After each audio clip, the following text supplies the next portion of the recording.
Bible പറയുന്ന ലിവ്യാഥാൻ, ആ ഭീകര സമുദ്രജീവി ഇന്ന് ഭൂമിയിലുണ്ടോ? യോബിൻ്റെ പുസ്തകം 41 ദൈവം പറയുകയാണ്, ഇവനെ മനുഷ്യർക്കാർക്കും കീഴടക്കുവാൻ കഴിയത്തില്ല. അവൻ്റെ ശ്വാസം തീ പോലെയാണ്, അവൻ്റെ ശബ്ദം കടലിനെ കുലുക്കുന്ന ശക്തിയാണ്. പക്ഷേ ഇതൊരു കഥയല്ല. ഒരിക്കൽ ഭൂമിയിലുണ്ടായിരുന്ന ഒരു വലിയ യഥാർത്ഥ ജീവിയാണ് ലിവ്യാഥാൻ എന്ന് പറയുന്നത്. ഇപ്പോൾ ഭൂമിയിലുണ്ടോ? ഇല്ല. ലിവ്യാഥാൻ ഒരു വൻ സമുദ്ര ജീവിയാണ്. പഴയ കാലത്ത് ഉണ്ടായിരുന്നു, ഇന്ന് ഇല്ല.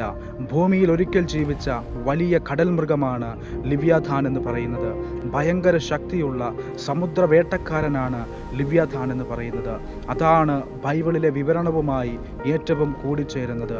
ലിവ്യാഥാനെ മനുഷ്യർ ജയിക്കാനായില്ല, പക്ഷേ ദൈവം ജയിച്ചു. ദൈവം നമുക്ക് അനുകൂലമെങ്കിൽ നമുക്ക് പ്രതികൂലം ആരാണ്? ലിവ്യാഥാൻ ഇല്ലാതെയായി, പക്ഷേ ദൈവത്തിൻ്റെ ശക്തി ഇന്നും ഉണ്ട്.